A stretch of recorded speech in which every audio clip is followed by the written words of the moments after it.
Seigneur, merci. Merci pour ton amour, merci pour ta fidélité, d'avoir permis à ce que ce matin,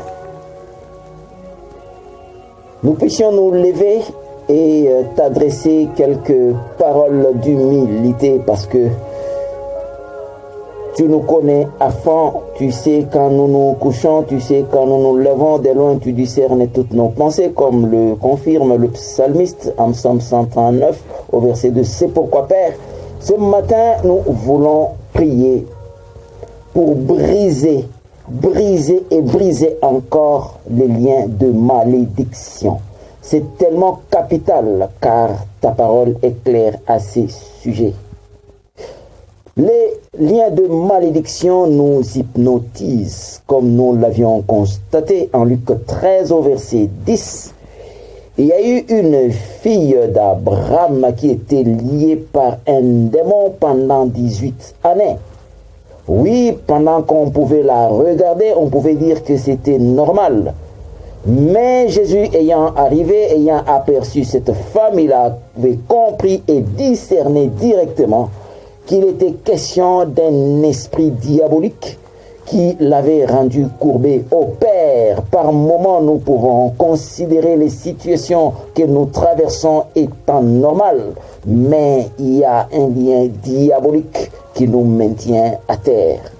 Nous savons que les parents ont un devoir de bénir leurs enfants. Et chaque fois que les parents bénissent leurs enfants, c'est toute une promesse qui est attachée à cela. Et d'ailleurs, il est dit, pour qu'un enfant soit heureux sur la terre, l'enfant doit obéir à ses parents. Les parents ont le devoir de bénir les enfants, car c'est pratiquement la recommandation céleste qui fait à ce que les parents puissent voir leurs enfants prospérer et aller un peu plus loin dans la vie. C'est pourquoi il est dit en Proverbe 14, verset 26, que celui qui craint l'Éternel possède un appui ferme et ses enfants ont un refuge auprès de lui. Oui, Père, il y a toujours une alliance qui s'attache entre les parents et les enfants. C'est pourquoi ce matin, nous voulons encore une fois élever nos voix vers toi pour que les voix des malédictions qui se sont levées sur certaines personnes tombent maintenant, car nous avons des parents inconscients qui ont proféré de malédictions sur leurs propres enfants, pendant que leurs propres enfants étaient innocents, ils ne savaient rien du tout. Ces parents se sont déresponsabilisés, ils ont dit que ce n'est pas notre affaire, ce n'est pas notre problème.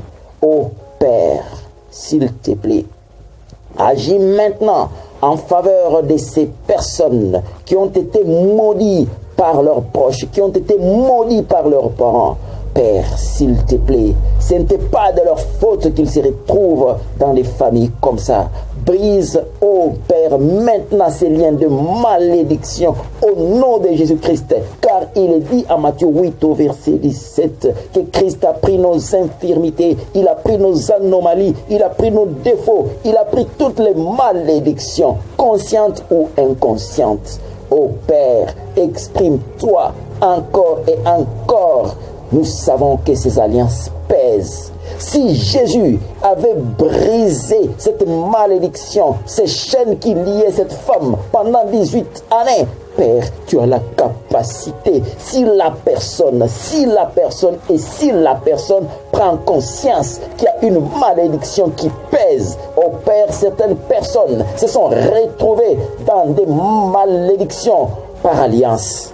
Oh Père, exprime-toi et brise ces formes de malédiction qui retiennent certaines personnes parce qu'ils ont fait alliance avec des personnes maudites. Ô Père, aie compassion de tes enfants maintenant et à jamais, car seuls nous ne pouvons rien du tout. Mais avec toi, il est dit en Philippiens 4:13, nous pouvons tout par Christ qui nous rend forts. Ô Père, brise ces lois, brise ces principes, parce que tu produis et tu produiras toujours en nous le vouloir le faire pour que nous fassions exception, pour que ces choses ne pèsent pas sur nous. Gloire te soit rendue encore et encore. au nom de Jésus-Christ. Amen.